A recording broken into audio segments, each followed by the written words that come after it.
Thank you very much, Stuart. Yeah, lovely to be back on my favourite stage. I'm really looking forward to this panel debate. So without further ado, I'm going to introduce you to our panel. So if you could please join me on the stage, and that's Lynsay McEwen. Lynsay runs the CX strategy at Sabio. Vicky Nisbet runs Senior AVP for Comms, Media and Technology Salesforce, and Ashleigh Ainsley, co-founder of Colour in Tech.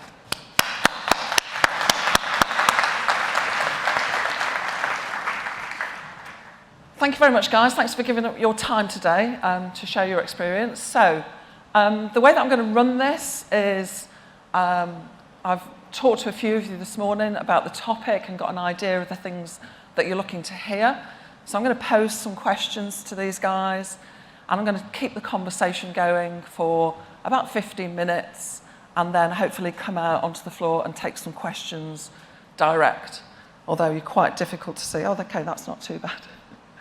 Okay, first of all, can I just ask you to just have a look around the room, perhaps do a quick 360. So we're here to talk about diversity in tech. So have just a spin round.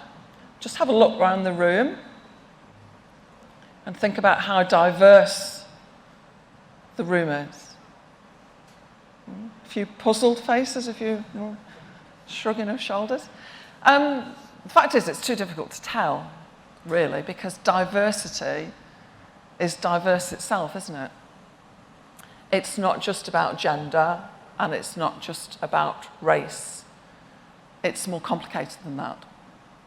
So there's geographical diversity, neurodiversity, diversity of age, diversity of background and culture. I don't know about you, but it feels more complicated. It feels more challenging. But we do know that organisations need to have a diverse workforce. It's essential to have a diverse workforce in IT, because study after study has told us that having a diverse workforce means that you are more innovative, that you're more creative, that you're more resilient, right? So then you have to say, why are we still having to have this conversation, right? We've talked about it a lot. But the truth is that progress is really, really slow. There's a lot of conversation, and that's always a good thing. But if you look at the statistics around diversity in organisations, and in particular tech organisations, the truth is the dial at a macro level has barely moved. It's barely moved over the last 10 years, which is quite shocking, isn't it, really? So I'm going to start by asking the panel to tell us, to remind us, why is it important to have a diverse workforce? Ashleigh, I'm going to start with you, if you don't mind, to explain to us, why is this so important? What are the benefits? And then I'll ask the rest of the panel for their views. So over to you, Ashleigh.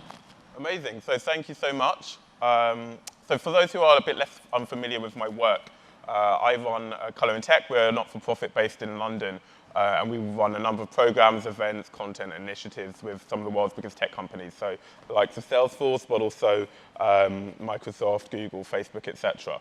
And why do I do what I do? Why is it important? Well, there's a couple of things that I'll say, but I always like to lead with data. So right now, if you effectively look like me, which is hopefully still a young black man in society, you are pretty much 4 times more likely to be unemployed. If you do work in the tech sector, you generally start off, if you're an engineer, for example, with pay parity with some of your peers who have the same qualifications as you'd understand. However, after about 3 years, you end up getting paid about 13% less for doing the exactly same job in the exactly same company. That's not equitable. That's not right. And that's kind of a result of a lot of different things that happen in our society and in our workplaces. But effectively, it's discrimination against people. And I think probably everyone in this room would agree that that's not the environments that they would want in their workplace. When we look at the opposite side of it, and it's quite ironic that I talk about this in a week where it was found to be somewhat unconstitutional to do this in America, but where boards have diversity mandates, and the NASDAQ is one that has one in the USA, so there has to be a representative from an underrepresented community, so typically an ethnic minority or someone from a different gender, et cetera, that those boards outperform boards that don't have the level of diversity. And again, people say, oh, it's correlation, it's causation. I think anybody who's worked in those diverse environments would talk to you the reasons why that trend happens and why we see those things. So, there's a downside to it in terms of, this is bad. And, I ultimately think, okay, it's a nice thing to do, but why does it really matter for companies? Well, I always say it kind of hits you in two ways. And you pay for it in different ways. You pay for it in bad press, bad publicity, because it happens in the press, your PR teams end up dealing with it, you get lawsuits and all those other annoying things that happen, you have to deal with as a business. Or you pay for it in your talent, because your talent up and leave and retention is low, and you lose your best people ultimately, and you find it harder to recruit some of the best people as well. So ultimately, businesses end up paying for it one way or the other. So it fundamentally matters. Great, thank you. Vicky, what do you Well, that was think the very benefits are? comprehensive, wasn't it? It was. What can I add to that? I think from my perspective, so I work for Salesforce, and I also chair the Equality Board in the UK and I for Salesforce, so have a bit of an insight into what we do. And I think we have a reputation for doing this stuff really well. But personally, I've been in this business for 25 odd years, and it has changed dramatically, but my God, we are not there yet. Mm-hmm. When I first started, I was the only woman in the room. Now I might be one of two, which over that period of time really isn't enough. And beyond the creativity, the productivity that you get from diversity, I think on a personal level, it's really intimidating if you look around the room and there's no one there that looks like you. So even from a humanity perspective, it's really honours to make sure that we make the best environment possible. And I know it's natural for us to hire in our own image, but it's been proven now that diversity really does make a difference to businesses. So we really should go the extra mile to make it happen. I mean, there are study after study after study supports that says a diverse workforce is a better team that has better results and produces better products for their customers. But still, the dial is slow. Yeah, I mean, exactly that. I think, especially from a tech perspective, if you're developing tech in your organisations, if you don't have that diverse workforce there, then you're potentially missing out on half, 3/4 of your consumer base. If you've only got one colour of skin or set of people that are delivering that code, you miss out on a huge opportunity there to give back that customer experience to your clients. And do you think there still is this risk that people see diversity as gender and race? Yeah. And that it is much more complicated than that? Yeah, and particularly in tech. I think we create echo chambers, whether somebody joins from Oracle and then hires everybody else from Oracle, and then the next minute you've got like a mini Oracle in Salesforce or what have you. So it's and happens in every sector. Absolutely, absolutely. People bring their team with them. Cool.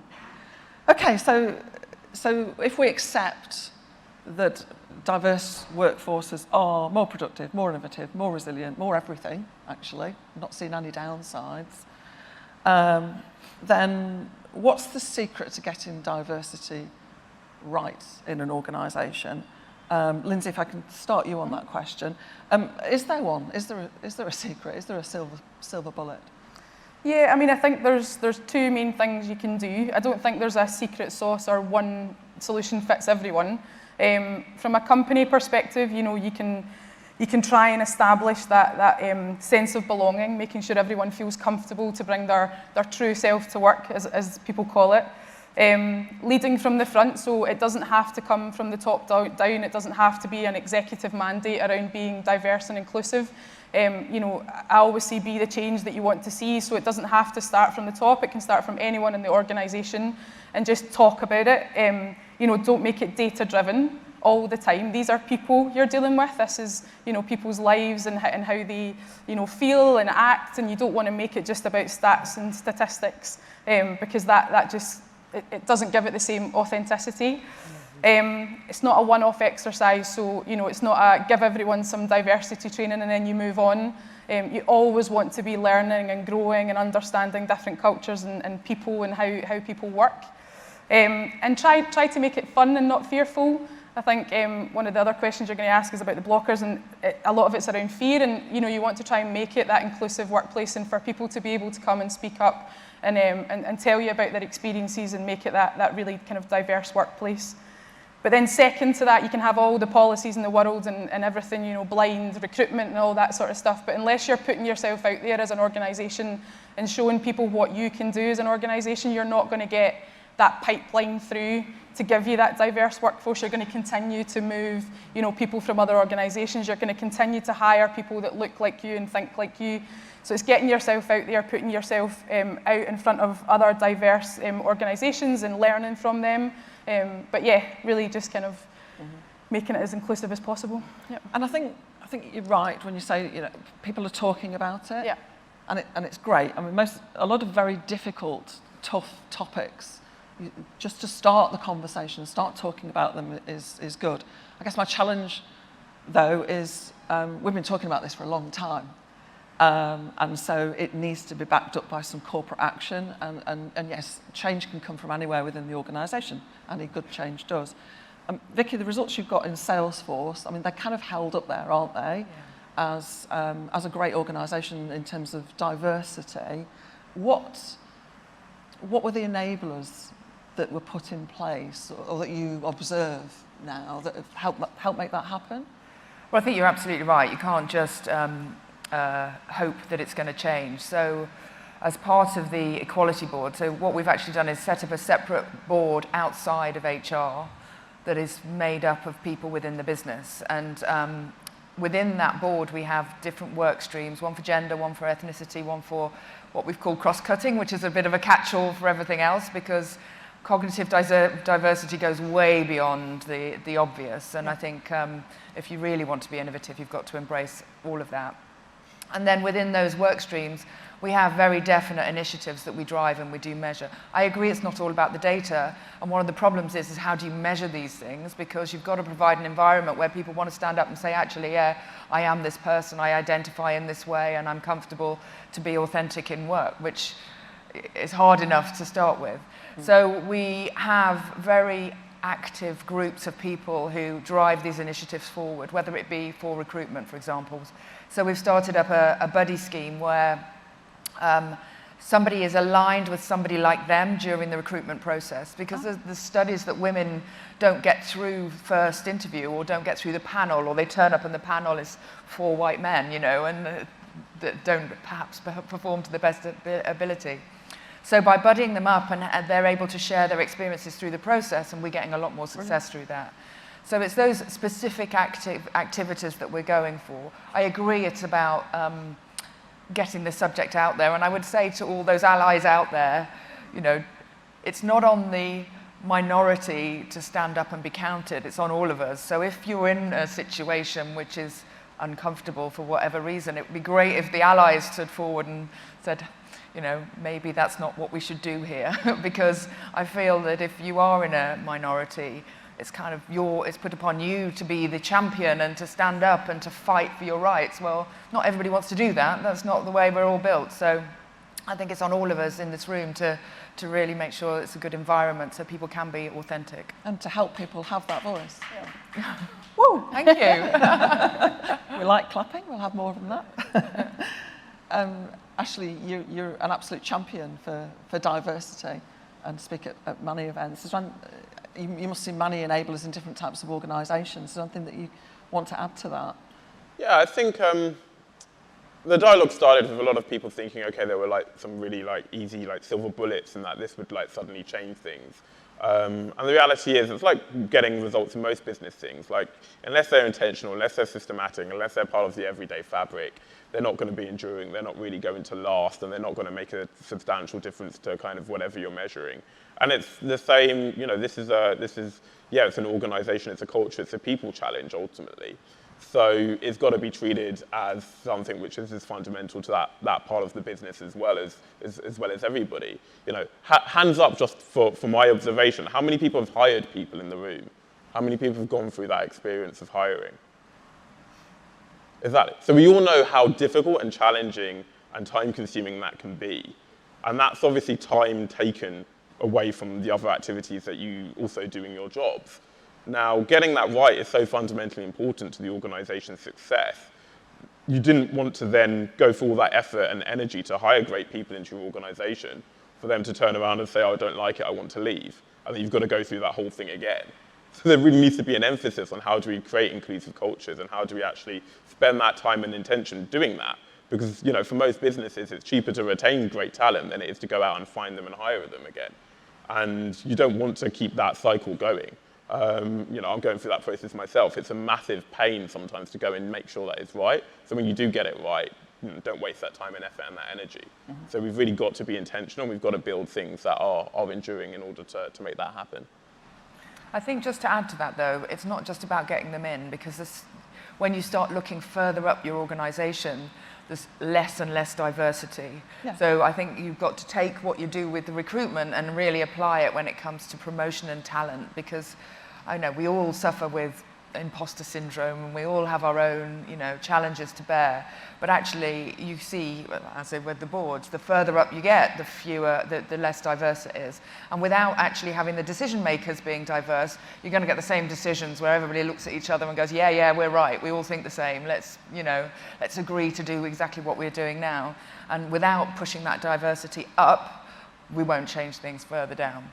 And it's one of the key barriers that's called out in some of the studies that you read on this, that there aren't enough mentors or people that look like and act like me as you go further up the chain. And Jonathan this morning talked briefly about the challenge of resource and talent. Everywhere you look now, people are talking about this talent shortage that the industry's got, which is very real. And then we still have this lack of diversity. Hello. I mean, I definitely think around the talent pool, research suggests that a lot of people don't know about how tech has changed. So, if you go out and speak to high schools and schools, they basically say, tech is still that. They still see it as the coding era where you're sitting behind a computer terminal and you're coding away, and they don't want to enter into that industry. But technology has changed so much. It's now about AI and automation. The jobs that are there are much more kind of accessible to other people. They can bring those more artistic skills into the workplace. But when you go and speak to them about that, they don't know that's available. So that's a huge thing. We need to get ourselves out there and put ourselves in front of those younger generations who are going to be our workforce of the future, and show them what tech can actually do. Now, it's not about that coding and just sitting behind that terminal. It's about actually putting forward that customer experience. And that to me is like the trigger for all of this. You can have as many business processes as possible, but if you're not bringing through that younger generation, we're never going to solve this problem. It's always going to be the same. So yeah, you need to get out there and actually show people what's available, because tech's completely different to what it was. And absolutely, if you're selling tech into an organisation, you need to be able to understand and it crosses both divides. But I think there's also a red herring in there. I think because this is fundamentally why I set up the organisation that I do. We looked into the data, and again, I'll take black graduates. There's a 7 percentage point delta between computer scientists who leave university with a 2.1 or above who are black compared to their other ethnic minority peer groups in the workplace in the tech sector. So there are loads of people who are coming out currently, around kind of 500 or so a year, who are either unemployed, because that's where the stats suggest they are, or moving into other sectors because they're not finding the routes into tech. So, we hear on one end there's a pipeline problem, we can't necessarily find their level of talent, but, the data suggests that, there are people out there who are not finding their way into the industry. And there's an onus on the organizations and, people like myself, everyone here, to think about how we're engaging and making sure that we are accessible to the talent that does lie out there. Because for every, all those 500 odd students that there are out there, there will be some absolute, gems in there that are not necessarily finding the opportunities. And that's a failure actually from everybody's part, really. Yeah. And just moving to that point, so we looked at organisations and what enablers organisations can put in place. Just have a think about the individual there that's trying to get on. What do you see as the barriers that are holding people back individuals. Vicky, what's your thoughts? I think with that, the onus is on the hiring business to make it look like a good place to be. And, you know, we're lucky now with all the socials that we've got out there. It's very, very easy to make sure that the face of the business really does show.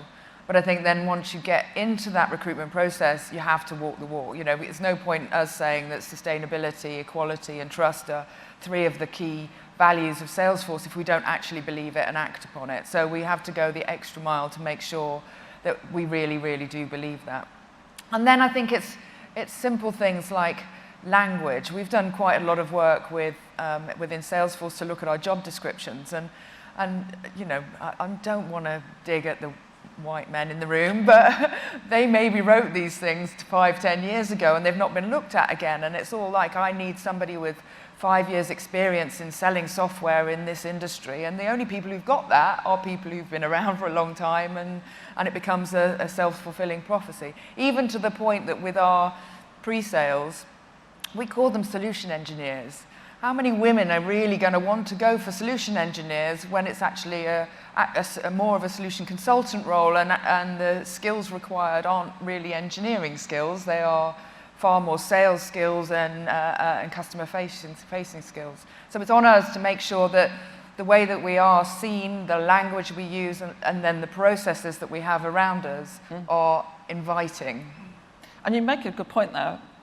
There's another study that says 80% of millennials coming into the workforce, or maybe they're younger than that, will only go and work for an organisation that has a diverse culture. Yeah. And they want that to be advertised. And you can see lots of organisations pushing that, and it's kind of the shop window, but behind it, it's not quite as it is. Yeah. Yeah. Any other barriers that you've kind of observed with individuals or maybe experienced yourselves early days? I think one of the challenges I've seen is just the sheer vastness of diversity and inclusion often stops the conversation from happening at all, because they don't know where to start or what part of diversity and inclusion to kind of go into. So definitely the whole topic in itself is so large that it can sometimes stifle that conversation from happening at all. And it's quite scary sometimes for the more junior leader, I think, when they're presented with a team of 10 or 15, let's say, advisors on the phone, and diversity is really topical and it's complex, and I wonder whether we give enough support to that first line inexperienced team leader, rather than you've done the CBT, you've had the training. Have any of you seen any organisations that do that training internally particularly well? Any that you aspire to? From a Salesforce perspective, there are a couple of things that I've done recently in my organisation. One is we've embraced the I Am Remarkable campaign that Google, I think, started. And so we've got about 1,000 people now that can run those workshops. And if you get any opportunity, I would absolutely recommend it. It was aimed at women originally, but I put some on for everybody because I think it's important that we recognise diversity goes beyond gender. And interestingly, the guy that was on the session that I was on, when we came to the bit where you have to say, I am remarkable because, he struggled the most. We really struggle as individuals to be able to say positive things about ourselves. And if we can't encourage people to see what's good about themselves, how are they going to promote themselves internally? How are they going to put themselves forward for the next job and the next role? And one of the things it said in there is, if it's fact, it's not showing off. And I thought it was absolutely brilliant. So I keep that now. I'll say good things about myself if it's fact. And then the other thing, this year, I came across a book called Rebel Ideas by Matthew Syad. If you've not read it, it's brilliant. And it's all about cognitive diversity. And it really takes it one step further into how the unseen diversity of how we all think and how we need to make sure everybody in the room has a voice, particularly when you're on Zoom calls and you get somebody who will never say a word. How do we be more inclusive? How do we deal with hierarchy? How do we deal with all those other things that are above and beyond the sort of gender and race thing? So big tip, it's absolutely brilliant. And it gives people the permission to say, I disagree, my opinion is different. We need to have that. So I'll go. I opened up my phone because I had some stats on this, because we literally surveyed our community and asked, okay, what are some of the barriers into tech? But osmosis didn't work, so I needed to refer to them, so to speak. But 62% of people across the industry found that they've had microaggressions in the workplace, for example. And for those who are less familiar, those are effectively instances which will broadly just make you feel uncomfortable. Now, that goes across every dimension of diversity that's out there. That was kind of just a broad question, but it suggests that it's actually very commonplace for everybody in an organization to need to still think intentionally about how they can create environments that are inclusive. There are some other barriers as well about less than 44% of Black and Asian respondents felt empowered to negotiate their salary or for a promotion. So again, it's what a senior leader is doing to make sure that they are providing environments where people feel that they can openly discuss their own performance and their own progression within an organization in order to make sure that people feel that when they are ready for those things, that they don't, get disgruntled ultimately by being there. I think to your broader question about organizations and things that are doing, naturally I'm going to talk about some of the folks that we work with, but I think a big thing that a lot of organizations have done is think quite introspectively about their teams, their people, their purpose, and what's going on. I think the organizations that have taken that next step forward have also thought about how are they now going beyond thinking internally and actually starting to engage in the community, whether that's with organizations that are actually introducing them to new people who wouldn't traditionally meet them, or whether it's about how they're diversifying their channels, their campaigns, and all the different things that they can do to actually open up the internal work that they've been doing and actually really introduce new people to that, because that's part of obviously the process of it too. And I think there are a number of organizations that are kind of doing that as well, but I think the most progressive ones are the ones that haven't just said we'll focus internally for the next 2 years and kind of make sure we're okay there, but it's like we need to move in parallel and also do things externally, because we can't just wait for 2 years and then say, okay, we'll do something now. It can't be kind of sequential. It needs to be together. I'm going to just take the opportunity to take some questions from the audience, if I may. They looked like they were a shy bunch earlier and we didn't get any questions. There's one over there. One over there. There's one there. Somebody's running over with a microphone. If you just give your name and organisation, please.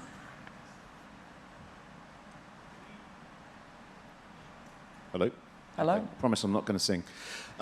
Trevor Hackett, Make Positive, so Sabio. Hopefully I'm allowed to ask a question. I was just going to say that I think in some ways one of the most effective things an organisation can do is also one of the hardest things, which is to get employees to sort of challenge their biases, both conscious and subconscious, and not just for hiring managers, but for the entire workforce. I'm just wondering if the panel could give any views on sort of do's, don'ts, and their own personal experiences in that space. Good question. So current bias in the organisation, what attempts have you made to move people? Has anyone seen that happen? Well, I think there's a couple of things which I'd say on that. I think a lot of organisations have done kind of unconscious bias training, and sometimes it gets a bit of a bad rep as well about its effectiveness. I think that's sometimes because it's seen to be a standalone thing. Like, we do this training, someone's like can tick that box, they've got their certificate saying I'm not biased anymore, and that's kind of it. Like it's a process. Sure. It's not, the end point isn't doing the training, it's having those conversations, and it's continuing that. And it's continuing to be reflective, and it's continuing to embed what you've learned into your everyday processes. So it's not just about the hiring managers, it's about what does this mean in our weekly one-on-ones, what does this mean in our stand-ups, and how are we making sure that we are including people who are off camera or on mute on Zoom and not just kind of skipping past them, because that's the easy thing to do. So, I think it needs to be processual. I think the other thing which I think some organizations have done, which is interesting, and again goes to my previous point, was also bring in external viewpoints into that. i.e. a lot of organizations have done that and they've focused very much internally, and it's kind of like, let's do a load of unconscious bias training in a non-diverse environment. So, that probably doesn't necessarily stretch the aperture as widely. It's like, how do you invite other people to come in and give you their perspectives on what they think and how they feel as well? Mm-hmm. That feels a lot more uncomfortable to people and is a bit more harder work. Mm-hmm. But you actually really start to stretch the conversation when you actually take in alternative perspectives outside of what's going on in kind of the everyday. And that, this is how it's always been, or this is what it's always looked like, or this is how it always works. Right. So those are two things which I would share. Yeah.